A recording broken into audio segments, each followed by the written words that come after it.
Hello, I welcome you all on Unacademy UPSC Hindi channel. आप सभी का स्वागत है और today very very happy new year to each and every one of you.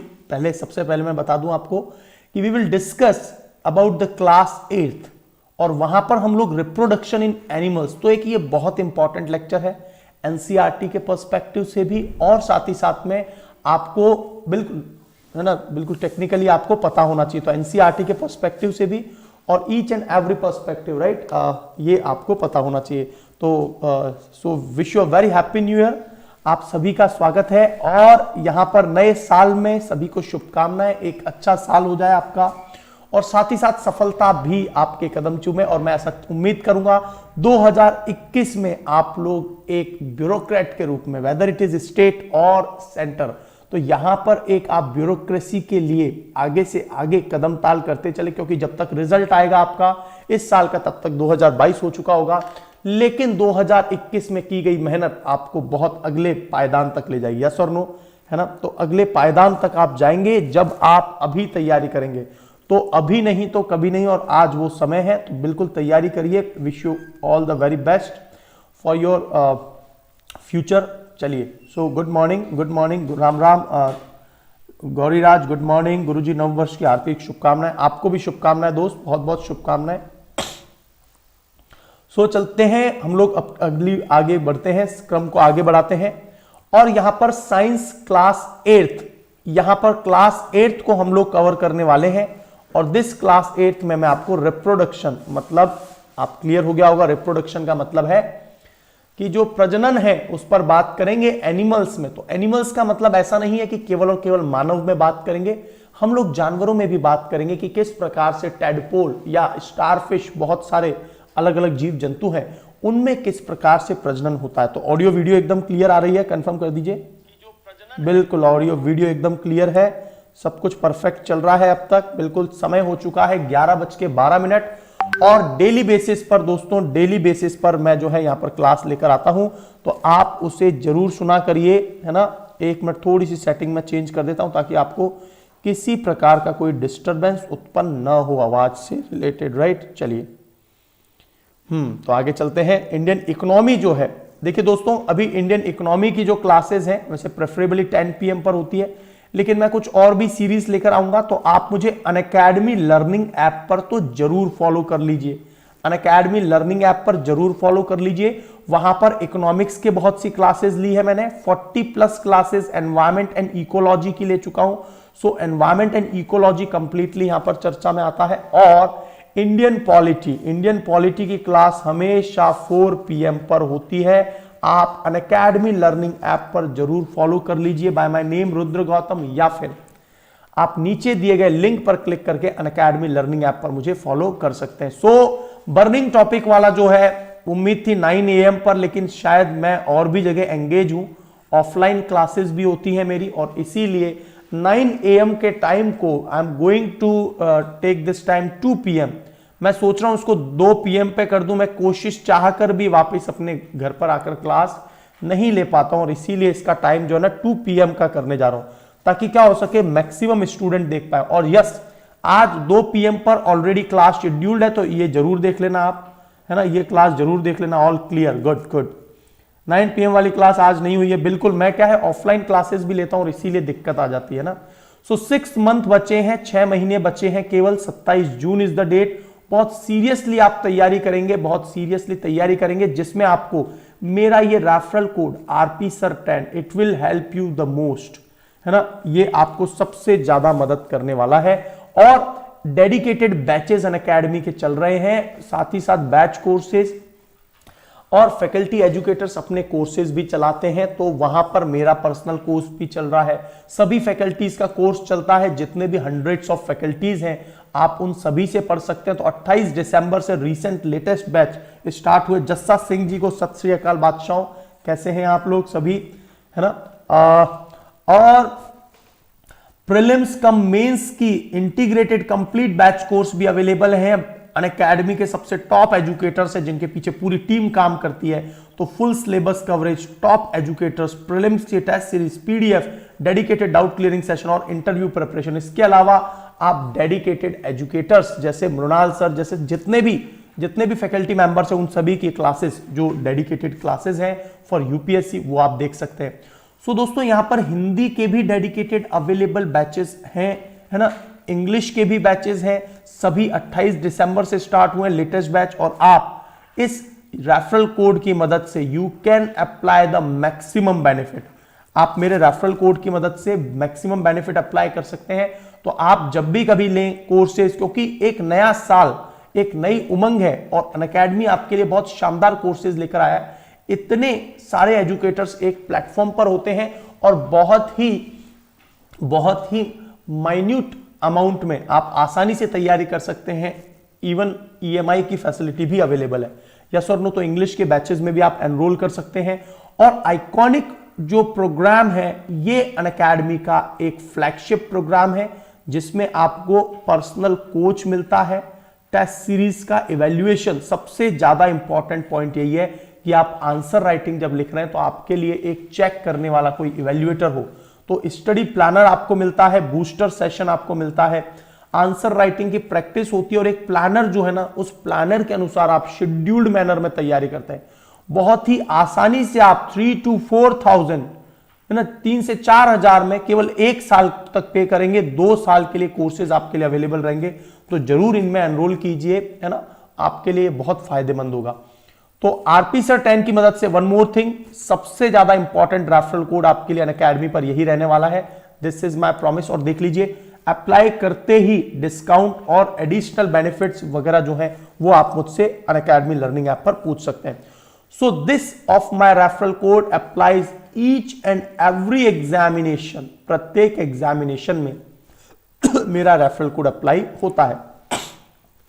तो सबसे पहले यहां पर आने से पूर्व हम लोग कुछ थ्योरेटिकल बात कर लेते हैं ताकि जो है एक कंप्लीट एनालिसिस हो सके, राइट। तो मैं हिंदी इंग्लिश दोनों में कोशिश करूंगा कि आपके ये संपूर्ण सेक्शन कवर हो जाए, है ना।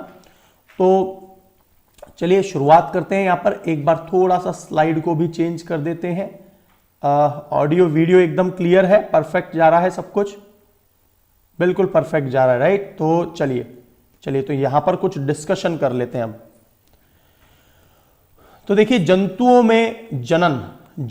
में जो जनन होता है इसकी आवश्यकता क्यों है। साइंस एंड टेक्नोलॉजी पढ़ा दो सर, फिर से केशव लस्कर बोल रहे हैं, फिर से साइंस एंड टेक्नोलॉजी पढ़ा दे।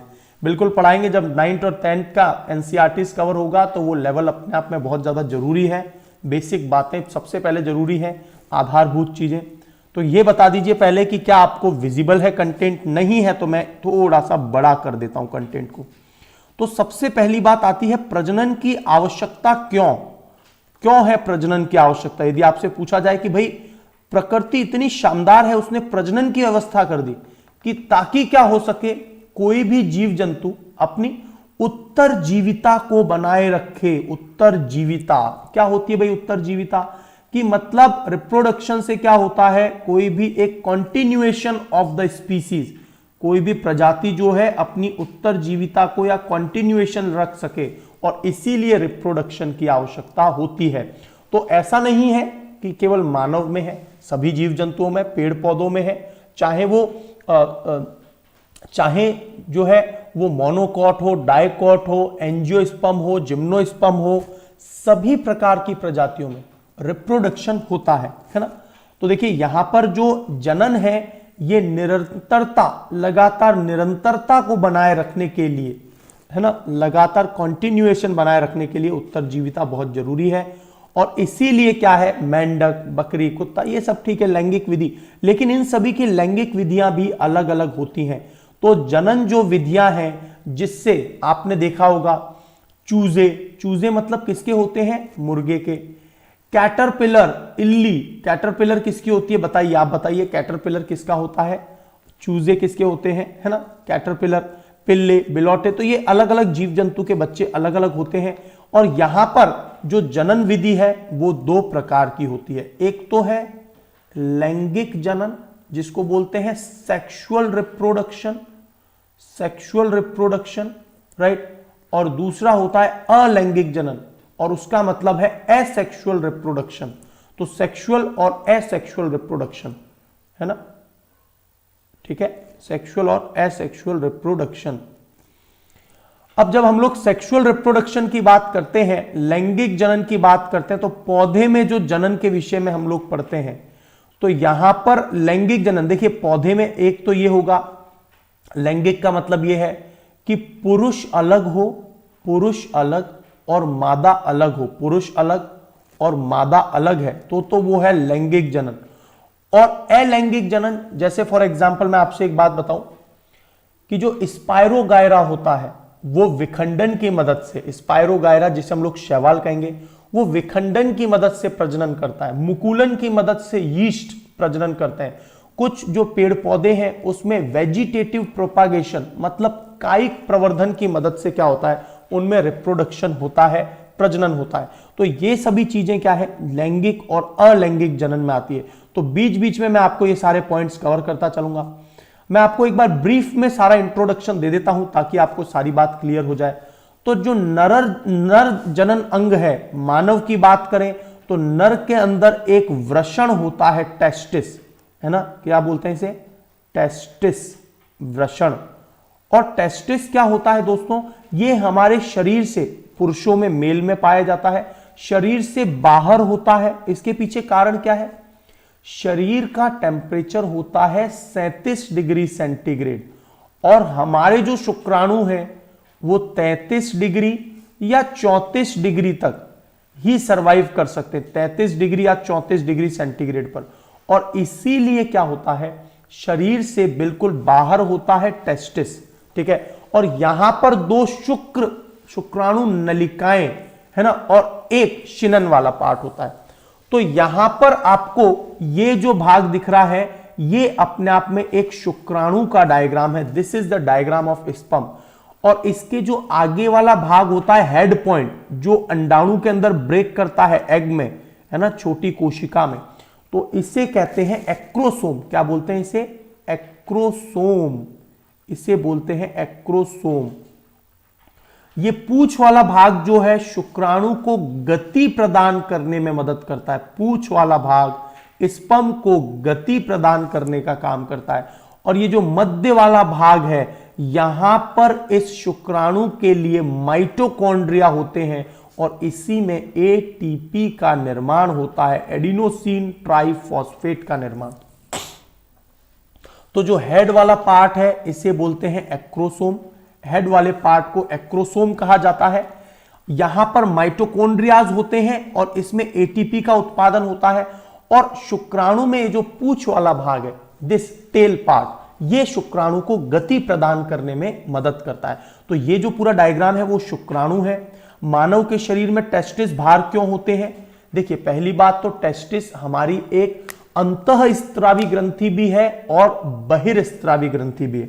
मतलब ये हुआ टेस्टिस जितने भी रिप्रोडक्टिव ऑर्गन है, कौन कौन से, मानव में भी रिप्रोडक्टिव ऑर्गन की बात करें तो पुरुष में है वृषण टेस्टिस और महिलाओं में है अंडाशय या फिर ओवरी। और दोनों को हम लोग मिक्स्ड ग्लैंड, मिश्रित ग्रंथि कहते हैं, है ना, मिक्स्ड ग्लैंड या मिश्रित ग्रंथि कहते हैं, राइट। तो यहां पर जो ये शुक्राणु है ये लाखों शुक्राणुओं को उत्पन्न करता है और यहां पर पूंछ, टेल, ये तेजी से गति करवाने में मदद करता है। और ये एक्रोसोम वाला जो भाग है वो अंडाणु जो है, अंडाणु नाम की कोशिका जो मानव की सबसे बड़ी कोशिका है, उसके अंदर ब्रेक करने का काम करता है, head part of the sperm या शुक्राणु। एकदम क्लियर। अब शुक्राणु वैसे बहुत सूक्ष्म होते हैं, इसका अपना एक हेड पार्ट सिर होता है, मध्य पार्ट में ऊर्जा बनती है, माइटोकॉन्ड्रिया यहीं पर पाए जाते हैं, और एक पूंछ होती है जो इसे गति कराती है। तो शुक्राणु क्या है, एक सिंगल सेल है। और मानव शरीर की सबसे छोटी कोशिका पूछा जाए, smallest cell in human body, this is again what, यही होती है शुक्राणु, ठीक है। चलिए आगे बढ़ते हैं। तो ये तो हो गया शुक्राणु वाली बात। और यहां पर आपको एक चीज दिखाई दे रही होगी कि जो पुरुष का ये भाग है ये होते हैं testis, this one is testis. और इसमें ये शुक्र वाहिनिका है ना, शुक्र वाहिनिका यहां पर है, शुक्र वाहिनिका कहां है, यहां पर, राइट, ये शुक्र वाहिनिका जा रही है। और शुक्राणु क्या होता है, शुक्राणु मूत्र वाली नलिका में मिलकर और फिर शुक्राणु को रिलीज किया जाता है, ठीक है। है ना, ये इस तरह से। तो यहां पर ये शुक्राणु, और चूंकि ये शरीर से बाहर क्यों निकले होते हैं जो टेस्टिस है, क्योंकि शरीर का टेम्परेचर होता है 37 डिग्री 37 डिग्री सेंटीग्रेड, तो इसीलिए ये लगभग 33 या 34 डिग्री सेंटीग्रेड पर क्या होते हैं, ये सही रह पाते हैं। कौन? शुक्राणु। और शुक्राणु के लिए एक बात और याद रखना दोस्तों, शुक्राणु के लिए खास बात आपको क्या याद रखनी है कि शुक्राणु जो है वो एक्रोसोम, इसके हेड वाले पार्ट को एक्रोसोम कहते हैं, एकल कोशिका, ठीक है ना। अब देखिए अगला पॉइंट आ रहा है, पूंछ क्यों है, पूंछ क्या काम आती है, तो इसको गति प्रदान करने में पूंछ काम आती है, एकदम क्लियर। अब बात आ रही है फीमेल के अंडाशय, है ना, अंडवाहिनिका की। तो देखिए यहां पर ये जो पूरा भाग है ना, ये रेड वाला फीमेल में ये गर्भाशय या फिर वोम्ब कहलाता है, WOMB, womb.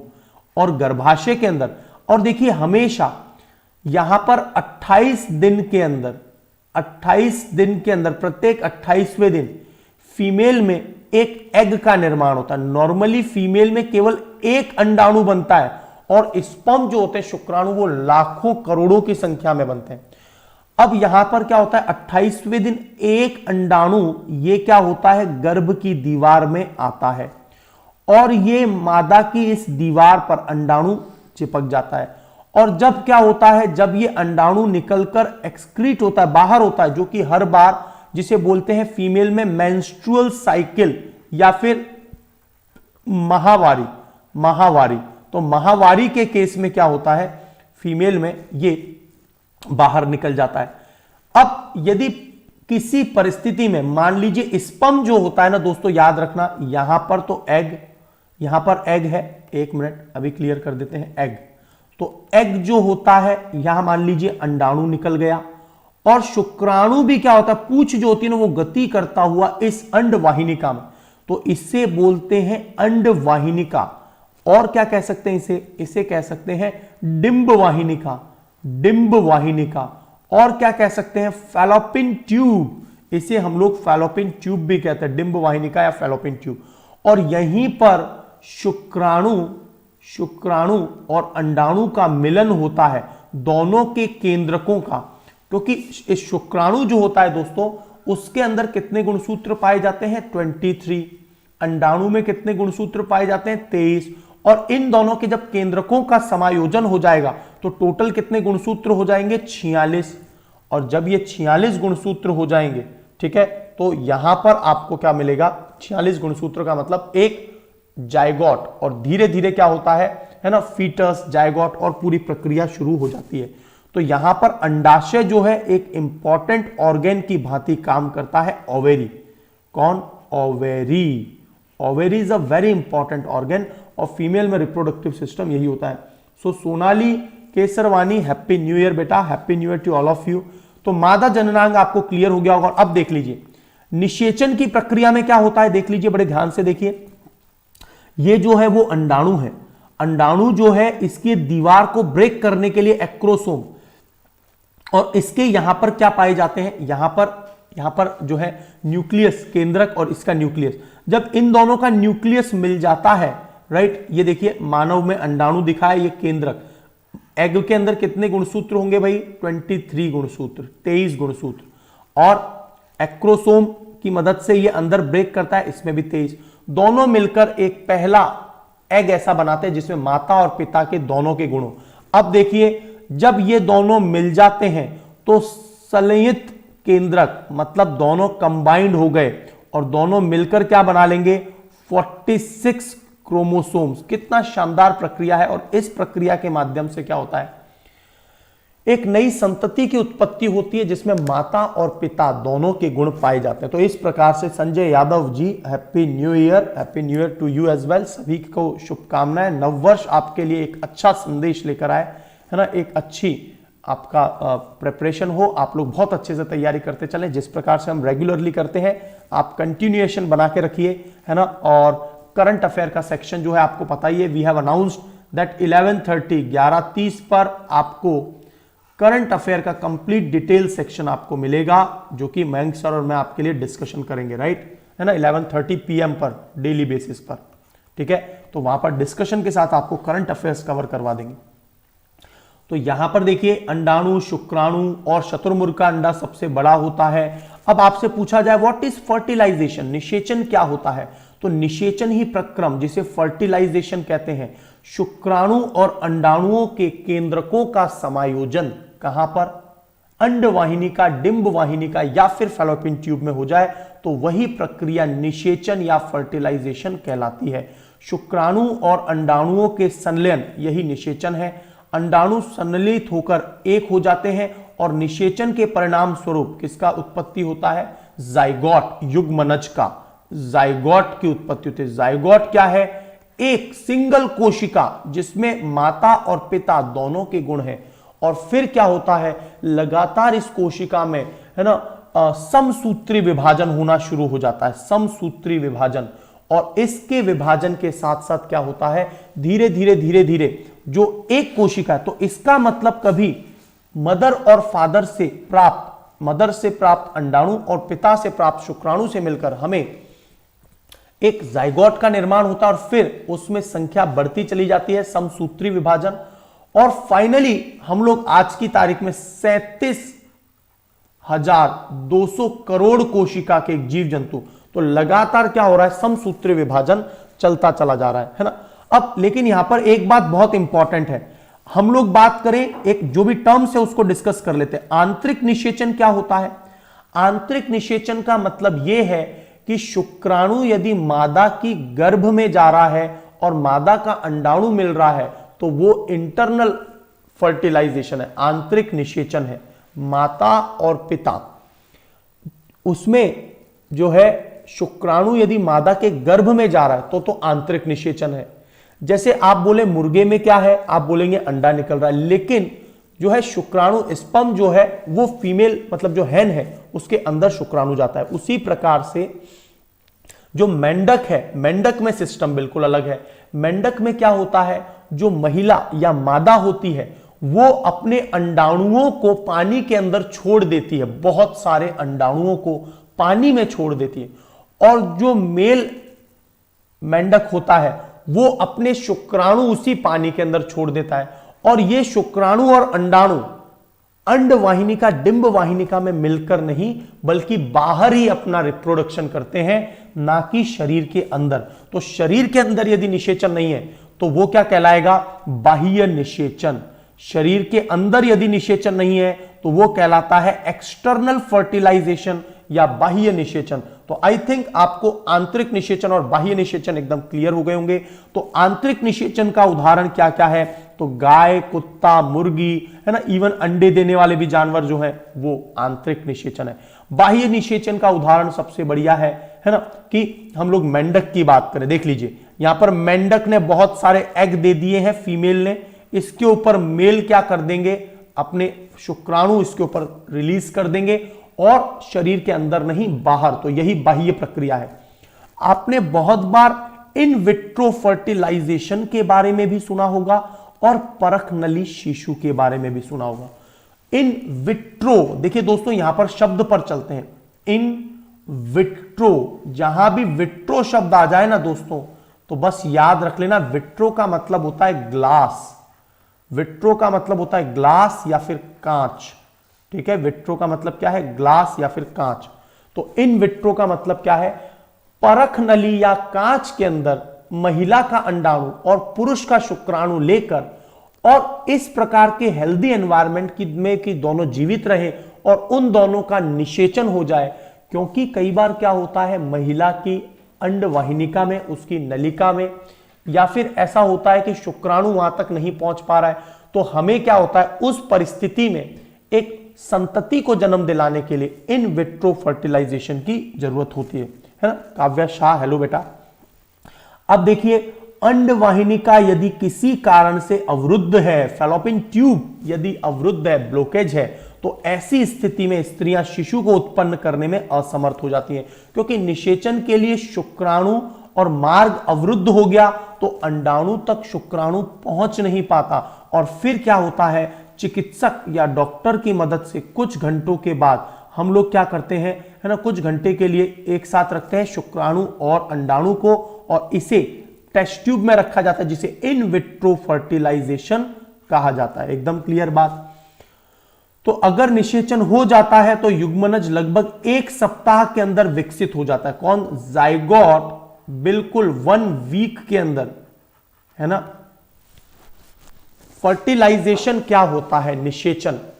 Fertilisation is a process in which males sperm and females egg are combining and the part of nucleus is adjoining, दोनों ज्वाइन हो जाते हैं।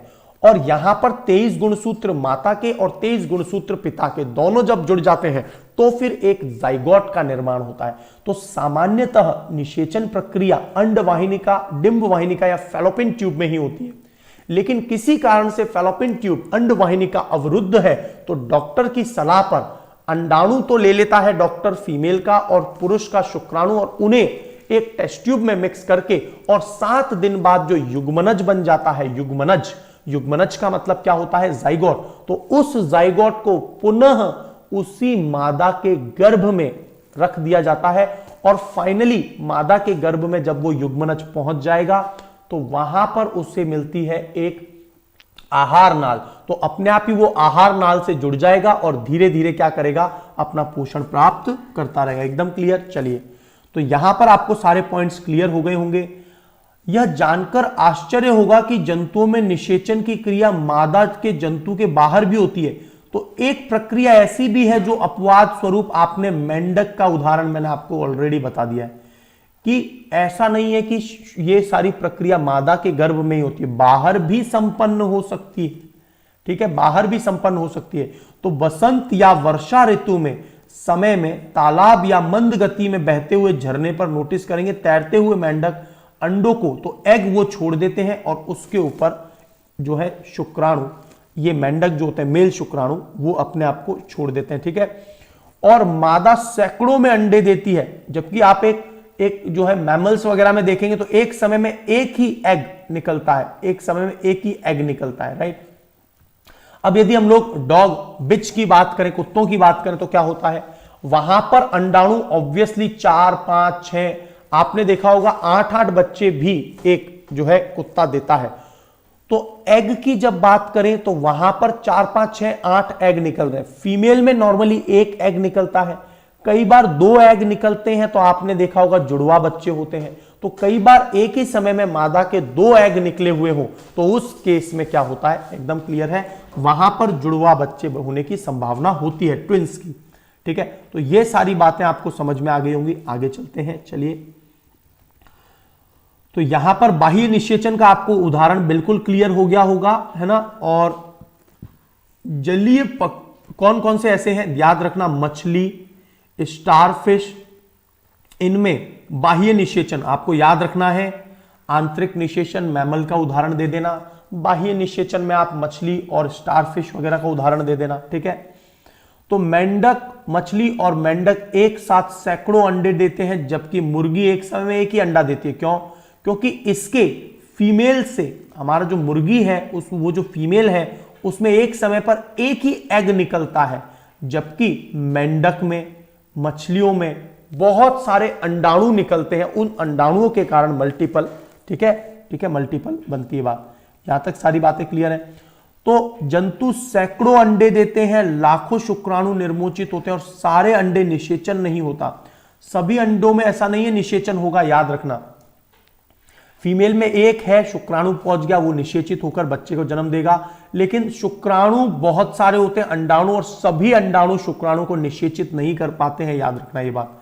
ठीक है, तो अंड कोशिकाएं शुक्राणु बड़ी संख्या में उत्पन्न होता है और निषेचित को सुनिश्चित किया जाए। कई बार क्या होता है, ज्यादा तेज पानी बह रहा होगा तो वहां पर अंडाणु तो कहीं और ही निकल जाएंगे। ठीक है, तो देख लीजिए यहां पर क्या होता है, ये जो है अंडोत्सर्ग, ओव्यूलेशन इसको बोलते हैं इंग्लिश में, ओव्यूलेशन, अंडोत्सर्ग। देखिए अंडा, एग निकल रहा है बाहर, एग युग्मनज, और उसके बाद शुक्राणु पहुंच गया युग्मनज, और धीरे धीरे क्या करेगा, देख लीजिए यहां पर पहले एक अंडाणु था, शुक्राणु यदि यहां आ गया तो यहां पर ये 2 कोशिकाओं में, मल्टीपल कोशिकाओं में, फिर मल्टीपल कोशिकाओं में, और फाइनली भ्रूण रोपित हो जाता है बहुत सारी कोशिकाएं बनने के बाद में।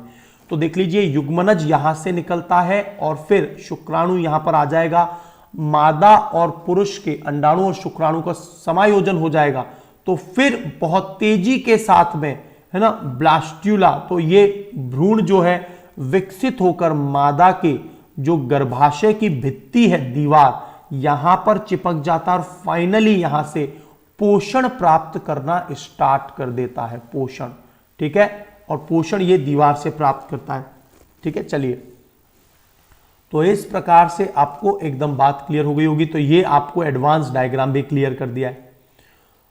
तो फीमेल में इस प्रकार से क्या होता है, जब बच्चा बड़ा होता जाता है उसके अंगों का निर्माण होने लगता है। ब्लास्टोसिस प्रोसेस का नाम सुना होगा आपने, ब्लास्टोसिस। ब्लास्टोसिस प्रोसेस में फीमेल में जो है गर्भ में बच्चे के अलग अलग अंगों का निर्माण होता है और फाइनली बच्चा जो है 9 मंथ का अपना पूरा जेस्टेशन पीरियड पूरा करके जो है पूर्ण विकसित होकर बाहर आ जाता है। तो गर्भ में जो है, याद रखना, गर्भ में जो है मादा के गर्भ से आहार नाल से, आहार नाल को ही हम लोग क्या कहते हैं, आहार नाल ही जो है जिससे बच्चे को पोषण प्राप्त होता है। तो भ्रूण की अवस्था में शारीरिक भाग की पहचान गर्भ में होती है, गर्भ में ही बच्चे का पूर्णतः विकास हो जाता है, ठीक है। तो 2 प्रकार के जीव होते हैं, जरायुज और अंडप्रजक। तो अब ये जरायुज और अंडज क्या होते हैं उस पर भी बात कर लेते हैं। तो इंग्लिश में इन्हें कहा जाता है विविपैरस। क्या बोलेंगे इंग्लिश में दोस्तों, विविपैरस, है ना। एक बार मैं क्लियर करके बता देता हूं आपको, विविपैरस, विविपैरस। यदि सीधे यदि बच्चे जन्म दिए जाएं तो विविपैरस है, जिसे हम लोग जरायुज कहते हैं। तो मानव और मैमल्स जरायुज है ना। और मछली वगैरह जो है वो अंडज है, इसका मतलब ओविपैरस। ओविपैरस का मतलब है अंडज, जो अंडे का जन्म दे वो ओविपैरस, और विविपैरस जो, ठीक है। तो जरायुज सीधे जंतुओं को, अंडज जो है वो अंडों को देते हैं। ये भी बात आपको क्लियर हो गई। तो यहां पर मेंढक, छिपकली, तितली, शलभ, मुर्गी, कौवे इत्यादि अंडे देते हैं, है ना।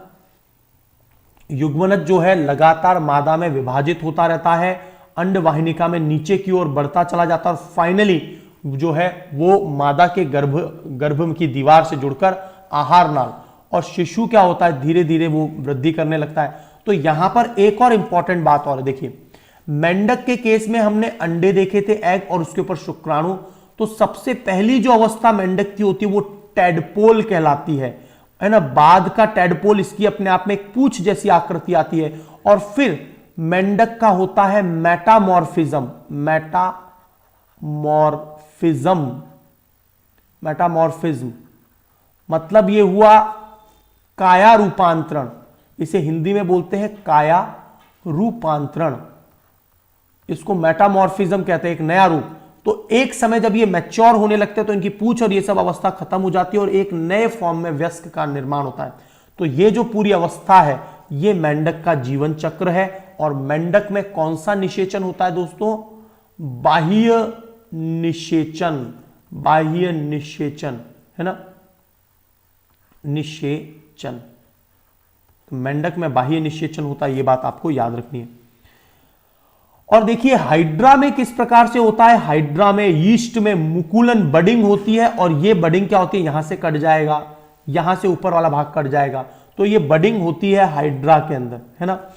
वही बात करें हम लोग, देखिए अमीबा में क्या होता है, अमीबा में बिल्कुल कोशिकाओं का विभाजन हो जाता है। तो एक ये हो गया इस तरह से अलग अलग। तो अमीबा में देख लीजिए, ये अमीबा अनियमित आकृति का होता है, 2 अलग अलग इसकी कोशिकाएं। जैसे हमारे अंदर क्या होता है, समसूत्री विभाजन। जन्म के बाद मानव शरीर में समसूत्री विभाजन ही होता है, लेकिन जब हम लोग जनन की बात करते हैं, रिप्रोडक्शन, जनन की बात करते हैं, तब मानव में अर्धसूत्री विभाजन होता है, क्योंकि यहां पर 23 गुणसूत्र और 23 गुणसूत्र की बात आती है। तो हाइड्रा में मुकुलन या बडिंग होता है, मुकुलन या बडिंग। और यहां पर ये सभी जो जनन है वो अलैंगिक है। तो अलैंगिक जनन को भी दोस्तों हम लोग पढ़ चुके हैं बहुत अच्छे से। अलैंगिक जनन, एसेक्सुअल रिप्रोडक्शन क्या होता है, हमने पढ़ा था वेजिटेटिव प्रोपागेशन, कायिक प्रवर्धन। हमने पढ़ा था विखंडन, विखंडन किसमें था दोस्तों, विखंडन फ्रेगमेंटेशन, ये था स्पायरोगायरा या फिर एल्गी शैवाल में। तीसरा पॉइंट हमने पढ़ा था दोस्तों मुकुलन। मुकुलन किस में था? मुकुलन ये हाइड्रा में, है ना, यीस्ट में।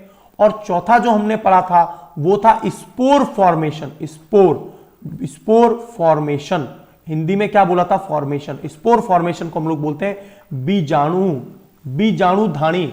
जो कवक वगैरह में क्या होता है, लगातार एयर में ये लोग फैलते रहते हैं। तो ये चारों पॉइंट्स हमने पढ़े थे और ये सभी अलैंगिक जनन कहलाते हैं। अलैंगिक जनन। यहां पर दो टर्म और आएंगे, एसेक्सुअल और सेक्सुअल। तो एसेक्सुअल का मतलब क्या होता है? जिसमें मादा और पुरुष अलग अलग हो, वो तो कहलाएगा सेक्सुअल रिप्रोडक्शन। जैसे मानव में है, कुत्ते में है कि मेल फीमेल अलग अलग है। लेकिन आपने देखा होगा कि कई बार क्या होता है, कुछ फूलों में केवल और केवल एक तो या तो मादा वाला जननांग होता है या केवल उसमें पुरुष वाला जननांग है। अलग अलग है तो एक ही बात है, लेकिन कई बार क्या होता है दोनों में एक ही पाए जाते हैं। तो एसेक्सुअल और सेक्सुअल अलैंगिक जनन भी आपको यहां पर क्लियर हो गया होगा। ठीक है, फीटस बिल्कुल सही है। फीटस का प्रक्रम आगे है। तो देखिए केंद्रक के दो भागों में विभाजन जो कहलाता है ये जनन प्रक्रिया है ना, केंद्रक में। और द्विविखंडन, इसी को द्विविखंडन कहते हैं। तो द्विविखंडन अमीबा में क्या दिखलाता है? द्विविखंडन कहलाता है। अब आपको एक बहुत बेहतरीन कहानी याद आ रही होगी, डॉली की कहानी, जो क्लोन है। यहां पर स्कॉटिश ब्लैकफिश ईव और फिन डॉर्सेट भेड़ लिया, है ना। और यहां पर देखिए डॉली जो है ना, ये कुछ समय तक चली थी। 1996 की बात है, 1996 की बात है।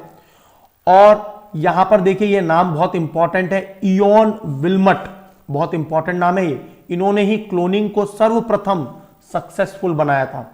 और क्लोन में देखो दोस्तों हम लोग क्या करते हैं, ये बहुत इंपॉर्टेंट है। क्लोन में हम लोग क्या करते हैं, जो फीमेल है या मेल है उसकी कोई लैंगिक कोशिका मतलब शुक्राणु या अंडाणु को नहीं लिया जाता। ध्यान से सुनेंगे यहां पर किस प्रकार से बनता है एक क्लोन। तो देखिए यहां पर हम लोग क्या करते हैं, दोस्तों, जो फीमेल है उसका एग ले लेते हैं। फीमेल का हमने एग ले लिया, एग, है ना। और एग के अंदर क्या करते हैं हम लोग, इस एग के जो केंद्रक है, इसके केंद्रक को यही रहने देते हैं। तो फीमेल के एग का न्यूक्लियस निकाल लेते हैं और उसे जो हमारे शरीर की कोई सी भी कोशिका है, जैसे यहां पर देखिए, यहां पर आपको पता होगा कि ये फिन डॉर्सेट भेड़, इसका मुख कैसा है, इसका मुख व्हाइट है। और डॉली का मुख भी कैसा है, व्हाइट। इसका मतलब कैरेक्टरिस्टिक्स प्रॉपर्टी किसकी आई, फिन डॉर्सेट भेड़ की। डॉली में प्रॉपर्टी किसकी आई है, इसकी। लेकिन हमने किसकी, कायिक कोशिका को लिया। कायिक कोशिका मतलब क्या होता है ये भी बताता हूं दोस्तों। कायिक कोशिका मतलब हमने इस फीमेल की जो स्तन कोशिकाएं थी, ब्रेस्ट कोशिकाएं, उसमें से एक कोशिका को लिया और जो फिन डॉर्सेट भेड़ है उसके केंद्रक को इसकी किसी कायिक कोशिका में, कायिक कोशिका मतलब मेरे शरीर से मान लीजिए ये त्वचा की कोशिका ले ली, किसी भी अंग की कोशिका ले ली और उसके केंद्रक को हटाकर अंडाणु को लगा दिया। तो इस प्रकार से इयोन विल्मट ने एडिनबर्ग, स्कॉटलैंड के रोजलिन इंस्टीट्यूट में एडिनबर्ग के साथ, है ना, ने एडिनबर्ग नाम की जगह पर रोजलिन इंस्टीट्यूट के अंदर इसको जो है इस तरह का फर्टिलाइजेशन किया। तो यही क्लोन है। तो देख लीजिए एक बार पढ़ लेते हैं। समरूप कोशिका या किसी अन्य जीवित भाग, मतलब मान लीजिए ये है, जैसे मैंने ब्रेस्ट कोशिका, तो इसके ब्रेस्ट से कृत्रिम रूप से उत्पन्न करके क्लोन बना लिया। और क्लोन किसका बनेगा, जिसका एग लेते हैं ना दोस्तों हम, जिसका एग हमने अंडाणु किसका लिया था, इसका। तो एग लेते हैं उसी का यहां पर क्लोन बनता है। तो सफलतापूर्वक ये यहां पर हमने करके दिखाया था। तो डॉली की क्लोनिंग के समय फिन डॉर्सेट नामक मादा की, है ना, तो यहां पर इसका क्या ले लिया हमने इसका स्तन कोशिका लिया, स्तन कोशिका, है ना, ब्रेस्ट कोशिका। और फिर क्या करा, है ना, तो यहां पर केंद्रक को हटा दिया गया। किसके केंद्रक को हटा दिया गया, अंड कोशिका। क्योंकि देखिए एक बात याद रखिए, सुनिए, यहां पर यदि ये अंडाणु है, ये एग है, ठीक है। तो एग कोशिका का जो न्यूक्लियस है, एग कोशिका का न्यूक्लियस को हटा दिया और 46 गुणसूत्र वाली फिन डॉर्सेट के शुक्राणु को प्लेस कर दिया, और इस प्रकार से क्या होता है ना, तो एकत्र की गई।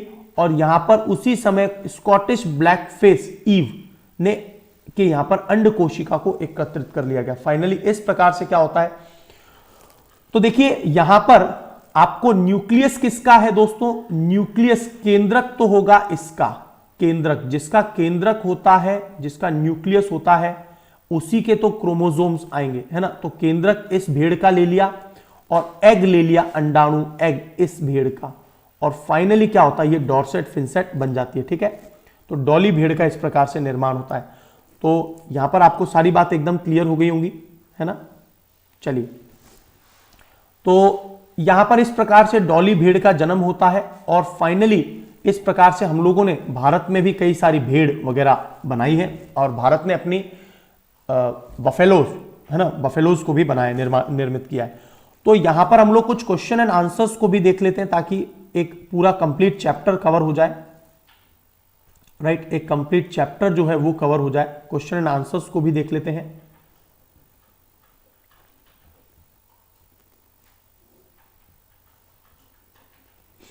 तो यहां पर अब कुछ क्वेश्चन एंड आंसर्स के ऊपर डिस्कस कर लेते हैं, राइट। तो यहां पर आपको दिख रहा होगा क्वेश्चन एंड आंसर्स आ चुके हैं। जी हाँ, तो explain the importance of organism. तो ऑर्गेनिज्म का देखिए, explain the importance of the reproduction of organism. तो ऑर्गेनिज्म में रिप्रोडक्शन का क्या फायदा होता है, जनन क्यों महत्वपूर्ण है, क्योंकि ये हमारी उत्तरजीविता को बनाए रखता है।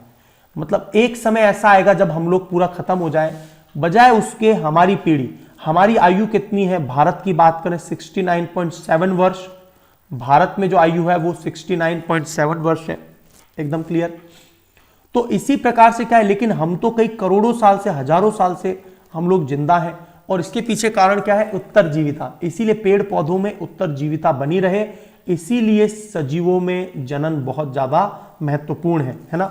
चलिए, मनुष्य में निषेचन प्रक्रम को समझाइए। तो बिल्कुल देखिए, मेल जो शुक्राणु है वो फीमेल के फैलोपियन ट्यूब में पहुंचता है, और वहां पर शुक्राणु और अंडाणु दोनों का समायोजन होता है, और उससे बनता है एक जाइगोट। जाइगोट अपनी कोशिकाओं को लगातार बढ़ाता चला जाता है, और फिर वो गर्भ में स्थापित हो जाता है 5वें दिन, 7वें दिन, और फिर क्या होता है, वो आहार नाल से जुड़कर अपनी उत्पत्ति को, है ना, संतानोत्पत्ति को बढ़ाता चला जाता है, ठीक है। चलिए, तो आंतरिक निषेचन क्या होता है, इंटरनल फर्टिलाइजेशन क्या होता है, बताइए। इंटरनल फर्टिलाइजेशन क्या है, किसमें होता है, कुछ एमसीक्यूज बताइए आप लोग। तो पहले प्रश्न इसका आंसर दीजिए। दूसरा है टेडपोल, तो टेडपोल प्रक्रिया का आप एक्सप्लेनेशन करिए। और युग्मनज में पाए जाने वाले केंद्रकों की संख्या कितनी होती है, कितने केंद्रक होते हैं युग्मनज में, यह आपको बतलाना है। तो बताइए क्या आंसर सही होगा।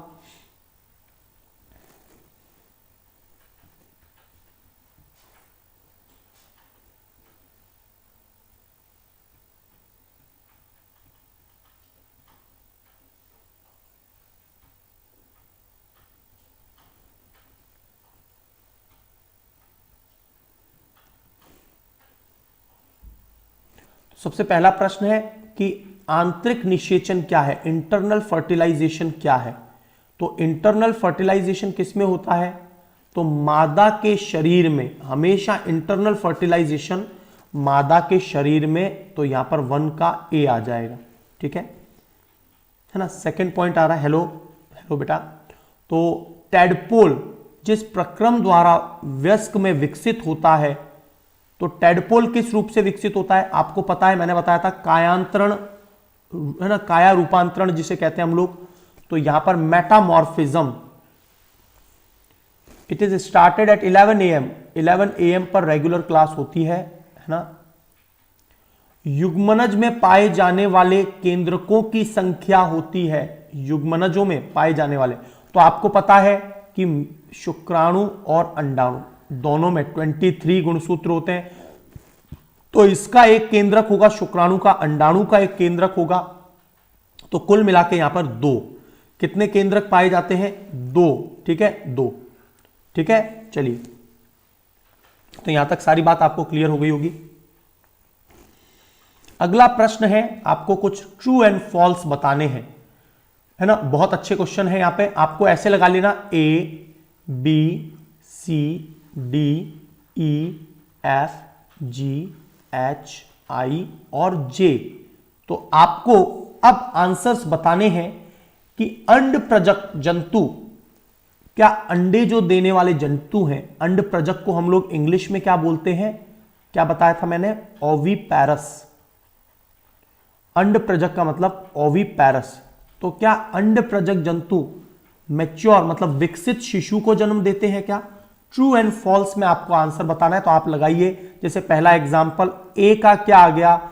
ए इज फॉल्स, पहला वाला फॉल्स है ना, पहला वाला फॉल्स है। तो वैसे ही बताइए, क्या प्रत्येक शुक्राणु में एकल कोशिका होती है? बी का बतलाइए, बी का आंसर क्या होगा? ओविपैरस। और विविपैरस का मतलब क्या होते हैं? जो जीवित सीधे बच्चे देते हैं, विविपैरस, है ना, जो सीधे जंतुओं को जन्म देते हैं। जल्दी बताइए, ट्रू एंड फॉल्स आपको बताना है। यहां पर पार्टिसिपेट मैक्सिमम पार्टिसिपेशन कीजिए, मैक्सिमम पार्टिसिपेशन कीजिए।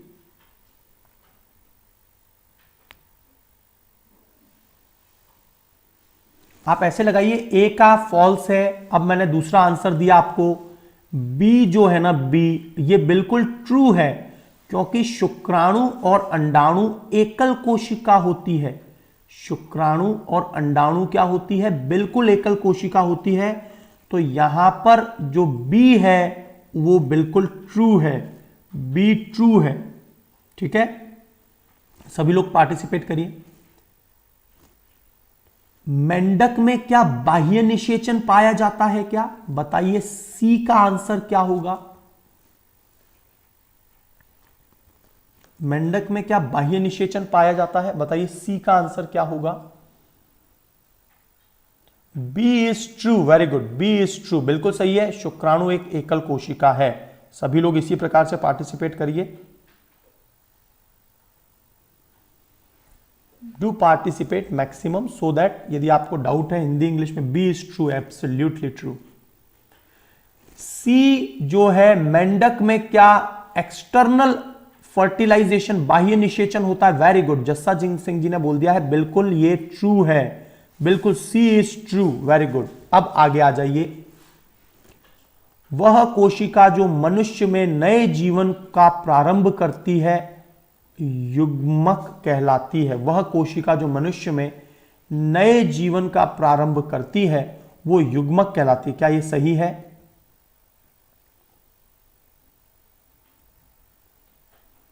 वह कोशिका जो मनुष्य में नए जीवन का प्रारंभ करती है युग्मक कहलाती है।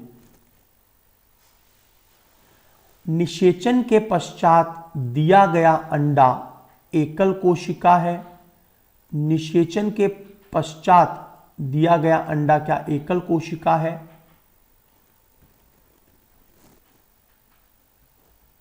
तो यह बात बिल्कुल सही है। देखिए, क्योंकि आपको पता है मेल का स्पर्म और फीमेल का एग दोनों बिल्कुल मिलते हैं और साथ में एक अंडा बनाते हैं, एक। तो सबसे पहली एकल कोशिका बनती है। दोनों के 23 गुणसूत्र, दो अलग अलग केंद्रक होते हैं, दोनों फाइनली जुड़ जाते हैं। तो ये जो है ना ई वाला पॉइंट बिल्कुल ट्रू है। अभी तक डी का आंसर नहीं आया। तो वह कोशिका जो मनुष्य में नए जीवन का प्रारंभ करती है युग्मक नहीं कहलाती है, बिल्कुल युग्मनज कहलाती है। युग्मनज क्या कहलाती है? युग्मनज, जायगोट कहलाती है। जायगोट है ना, फीटस तो बहुत बाद में बनता है, बिल्कुल युग्मक नहीं, युग्मनज कहलाती है। इसलिए डी क्या हो गया? डी हो गया false. Very good, D is false. E जो है बिल्कुल ई ट्रू है। Very good, E is true, very good, बहुत बढ़िया। अब बताइए क्या अमीबा मुकुलन बडिंग करता है? क्या अमीबा मुकुलन या बडिंग करता है? बताइए एफ ट्रू है या फॉल्स है? अलैंगिक जनन में भी निषेचन आवश्यक है क्या? फर्टिलाइजेशन क्या जरूरी है या नहीं है? बताइए अलैंगिक में निषेचन की आवश्यकता है या नहीं है?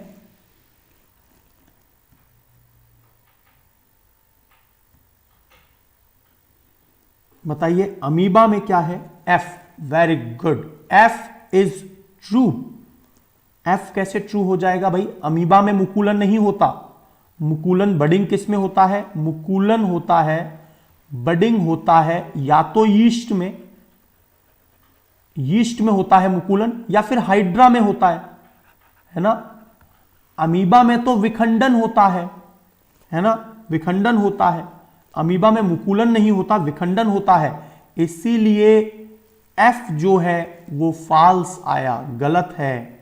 अमीबा में मुकुलन नहीं होता तो ये फॉल्स है, राइट, फॉल्स।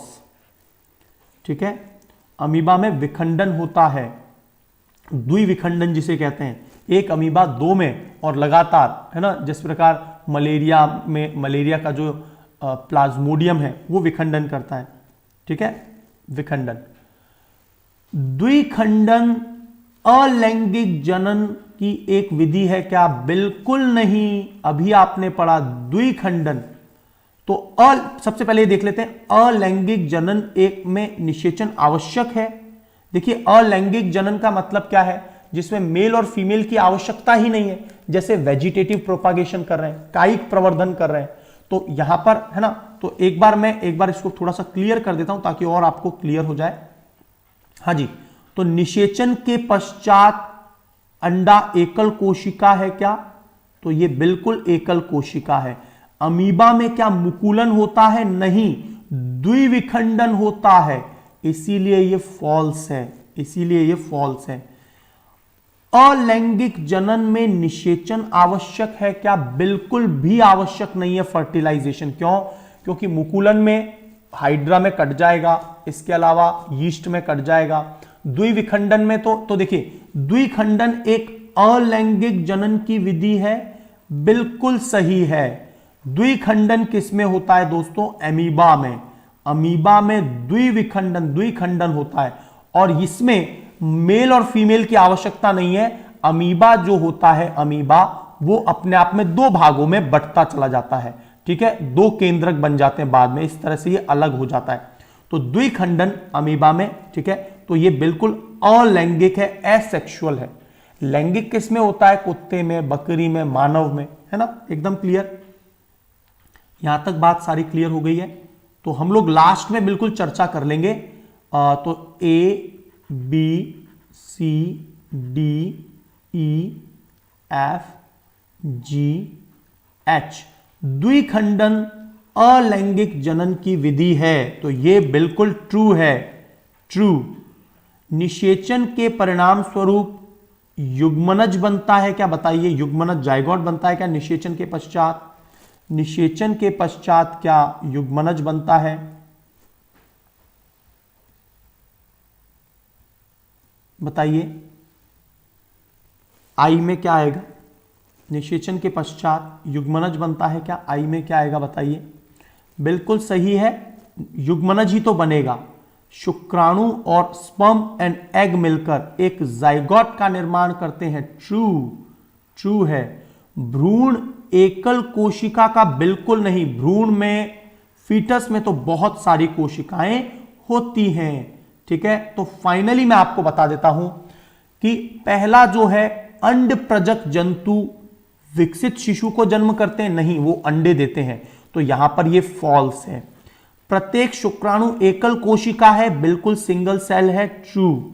मेंढक में बाह्य निषेचन होता है क्या? बिल्कुल ट्रू।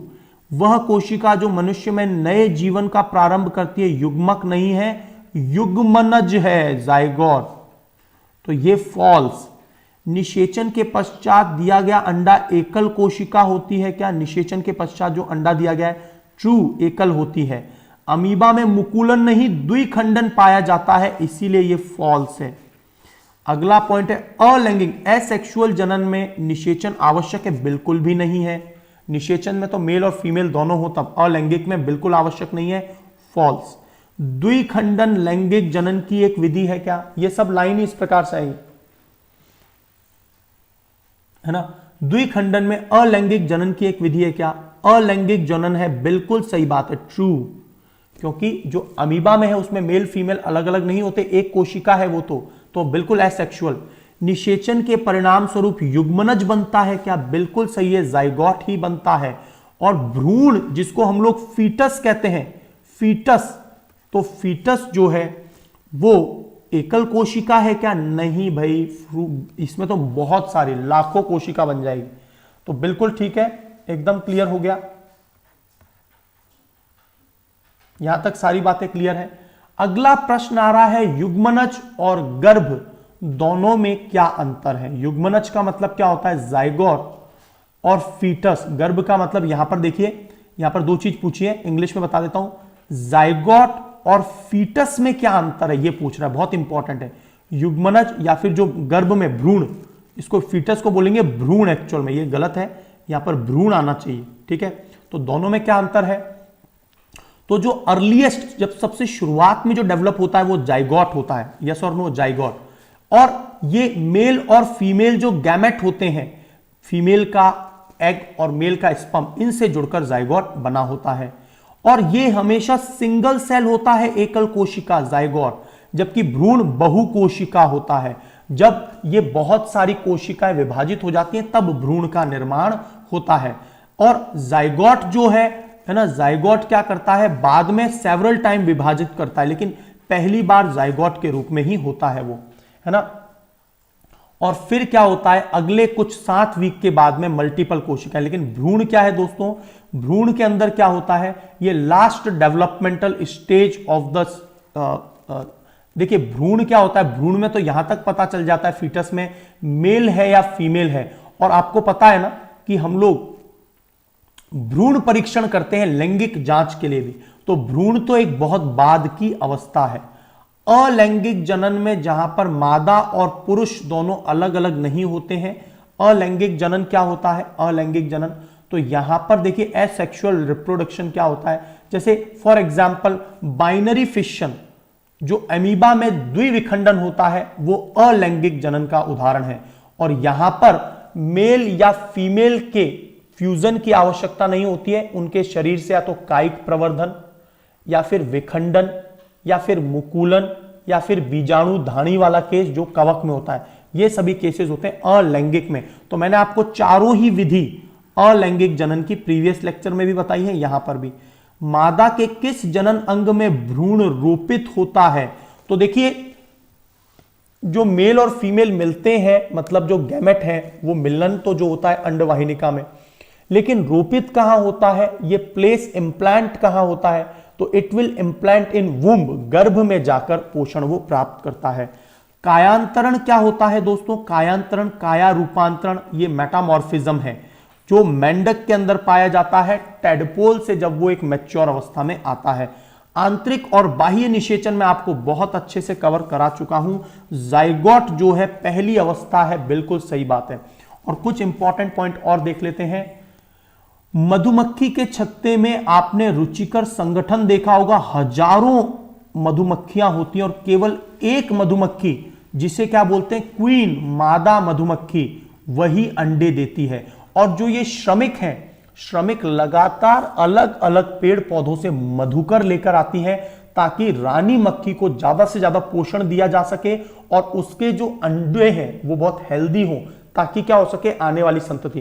तो केवल एक रानी मक्खी होती है, याद रखना, जो अकेली अंडे, जबकि हजारों की संख्या में काम करती रहती है। तो कितनी हो गई मधुमक्खियां? 3 प्रकार की। कौन कौन सी है? एक तो ड्रोन, ड्रोन क्या करता है, जो बाइट करता है ना। और फिर होता है श्रमिक, सर्वेंट, और तीसरी होती है श्रमिक, और तीसरी होती है जो क्वीन है।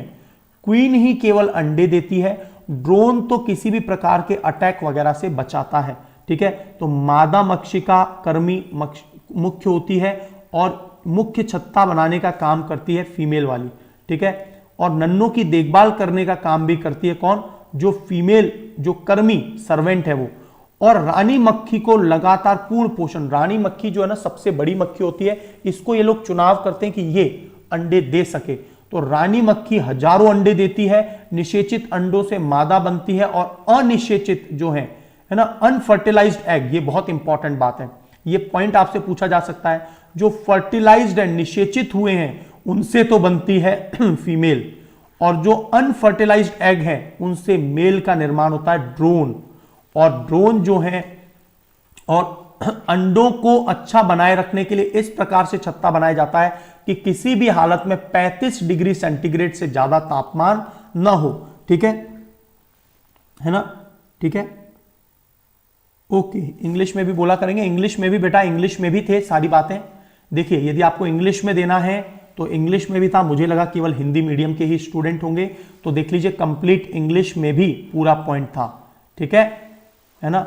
न्यू, जैसे for example a new human individual developed from a cell called gamete, नहीं गैमेट नहीं होता, वो क्या होता है जाइगोट। दो गैमेट के मिलने से जाइगोट का निर्माण होता है, दो गैमेट के मिलने से, इसीलिए ये बात गलत थी। तो यहां पर आपको संपूर्ण बातें है ना, निषेचन वगैरह प्रक्रिया संपूर्णतः क्लियर हो गई होगी, है ना। चलिए तो आगे बढ़ते हैं। यहां पर आप सभी को wish you very happy new year. सभी के लिए ये नववर्ष बहुत शुभकामनाओं वाला हो। पलट कर देखेंगे तो बीता हुआ कल जा रहा है, लेकिन हमें आगे नए सवेरे की ओर देखना चाहिए। नया सवेरा बहुत अच्छा होगा। एक आशा की किरण के साथ 2021 में आ गए हैं। 2 PM पर आज बर्निंग इश्यू वाली क्लास है दोस्तों, जरूर देखना, है ना। 2 PM पर है, और 4 PM पर I will have a class on Unacademy learning app Indian polity की। तो अनअकैडमी लर्निंग ऐप पर जरूर आप देख लीजिए, क्लासेस फॉलो कर लीजिए मुझे। अनअकैडमी का कॉम्बैट जो है वो 3 जनवरी से 3 जनवरी मतलब परसों ही है। तो आप आरपी सर 10 की मदद से जरूर आप इसमें एनरोल कर लीजिए।